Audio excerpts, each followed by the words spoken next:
नमस्ते दोस्तों, मेरा नाम आशीष है और मेरा चयन रीवा में पटवारी के पद पे हुआ है। और मेरा जो चयन हुआ है वो मेरी काबिलियत और मेरी पढ़ाई के बदौलत हुआ है।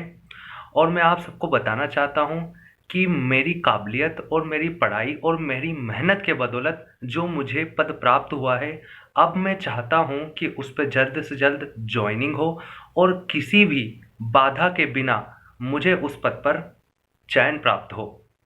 मैं सभी चयनित और जो चयन से बाहर हो गए हैं सभी छात्रों को बताना चाहता हूं कि हम जांच के खिलाफ नहीं हैं। हम बिल्कुल चाहते हैं कि जांच हो, लेकिन उसी के साथ हमारी भर्ती प्रक्रिया सुचारू रूप से चलती रहे। हमारी बस इतनी सी मांग है, जो हमने मेहनत की है, जो हमने आज तक किया है, उसका जो हमें फल प्राप्त हुआ है वो हम तक पहुंचने दिया जाए। क्योंकि अभी तक जो 2-3 दिन हमारे बीते हैं चयनित छात्रों के, वो बहुत ही मानसिक प्रताड़ना वाले और बहुत ही नेगेटिविटी, बहुत ही नकारात्मक सोच वाले बीते हैं और असमंजसता की स्थिति बनी हुई है।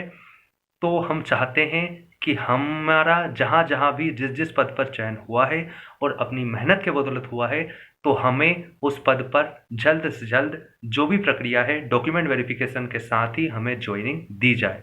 और मैं आपको बताना चाहता हूँ कि अगर मेरी योग्यता पे शक है तो मैं आपको बताना चाहता हूँ कि मैंने 2 बार एमपीपीएससी की प्रारंभिक परीक्षा पास की है।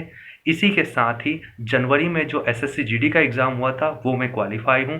फरवरी में जो आबकारी आरक्षक की एग्ज़ाम हुई थी उसको भी मैंने क्वालिफ़ाई किया है और वेटिंग लिस्ट में मेरा नाम है। इसी के साथ ही फरवरी में ही ग्रुप 2 सब ग्रुप 3 की एग्ज़ाम हुई थी, जो कि ईएसबी ने ही कंडक्ट करवाई थी। उसमें भी मैं क्वालिफ़ाई हूँ और वेटिंग लिस्ट में मेरा नाम है।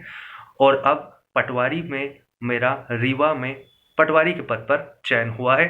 तो मैं चाहता हूँ कि मेरी काबिलियत के बदौलत जो पद मुझे प्राप्त हुआ है उसकी जॉइनिंग मुझे दी जाए। और सभी चयनित छात्रों से निवेदन है कि वो 17 तारीख को भोपाल में आए और अपने हक के लिए अपनी बात को सामने रखें। धन्यवाद।